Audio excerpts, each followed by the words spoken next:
If the president told FBI Director James Comey to let the Michael Flynn investigation go, did he obstruct justice? And what does this mean for his presidency?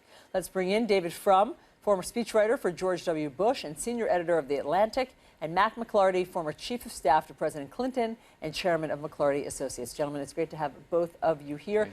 David Frum, I want to start with you for context. It's been quite a 48 hours between the story of the divulging of classified information to Russians, now this James Comey memo.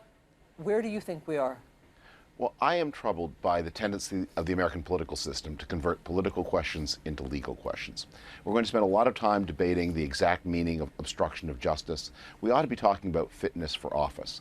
I've urged again and again that there not be a special prosecutor. Those tend to disappear down rabbit holes. I mean, obviously, it's important that Paul Manafort make all his disclosures properly, but if this case turns into an argument about that, you've wasted everybody's time at a time when we are urgently pondering the integrity of American democracy. We need to know, how did Russia contaminate the 2016 election? What exactly happened, whether it was legal or illegal? Was there talkback from the Trump campaign, even if that broke no law? What do they owe Russia? And why were they so anxious to shut down this inquiry, even if everything that happened was carefully lawyered to make sure that no one triggered any legal alarms? Let's be clear, Mac, on exactly what the James Comey memos say. I've not seen them. However, a source who has seen them and read them has shared this with CNN. So let me be clear.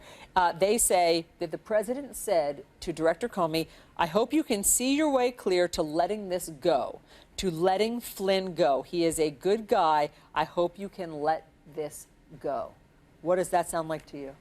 Well, it sounds like it was not a carefully or thoughtful commentary to the FBI director, if indeed it took place. The White House, as you know, has pushed back vigorously, denying that there was any kind of conversation of that sort. This was a memo to file. We haven't seen it. The acting FBI director has said that the investigation had not been impeded in any way. So you've got to be balanced here. But I think David gets to the point.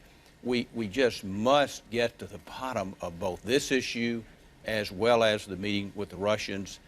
That's what needs to happen here. We've got to move through this process, and the president needs to get back to his agenda, working with the American people. But Mac, just one more thing. If it did play out the way he said it did, and he wrote the notes to himself at that time, and he says that he even shared it with colleagues, that's the story.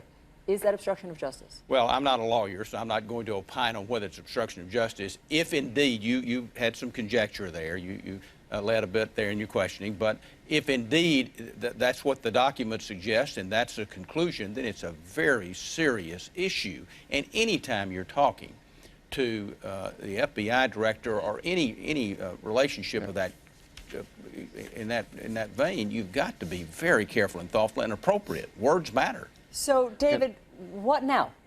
Well, I want to dissent a little from what the eminent Mr. McLarty said. I don't think we're facing a binary choice where we examine these words, and if the words are arranged in such a way that they count as obstruction of justice, then the president is in a lot of trouble. If they don't, then he goes back to his agenda. I think we're in murkier territory. We've got it certainly smells like this president owes things to Russia that no American president should smell.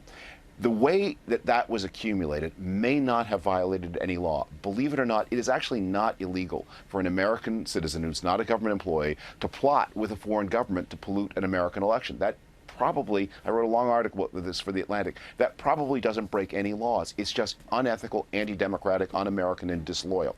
So the question we ought to be asking is not, did the president trigger an alarm? If not, he stays and completes his agenda. The question we should be asking is this president compromised in any way that is relevant to national security? Is his inability to keep secrets consistent with his oath of office? Can he continue in office safely for the American people? It's not about him and his rights. It's about Americans and their safety. What's the answer? Is he compromised? Well, David makes a fair point. I still think I'm more in the Senator Collins camp, that we need to work through this. I think a process is in place, certainly in the Senate. Perhaps there needs to be an independent commission, but I just want to see more facts before I quite go down the road that David suggested. You were in the Clinton White House. Yes. You were the chief of staff. So you understand a little bit of chaos at the beginning, right? Getting administration in place is a challenge. There you go.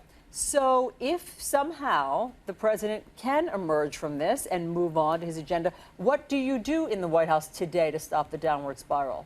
Well, I think, again, I think David makes the point. We've got to move through this process. If I were advising the president, I would suggest let's let the process work in a serious, expedited, credible manner and get all the facts out and then make the determination.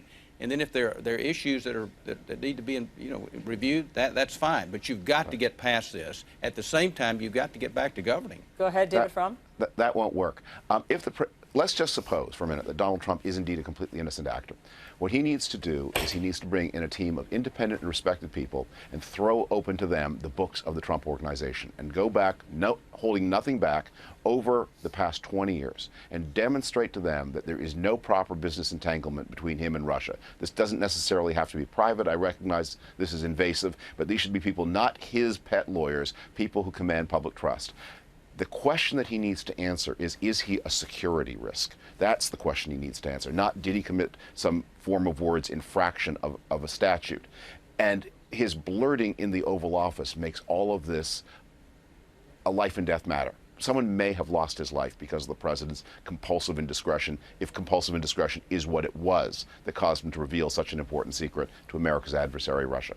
You mean somebody may lose their life? Someone may have already done so. We don't know that detail yet, but we certainly know that these are life and death consequences.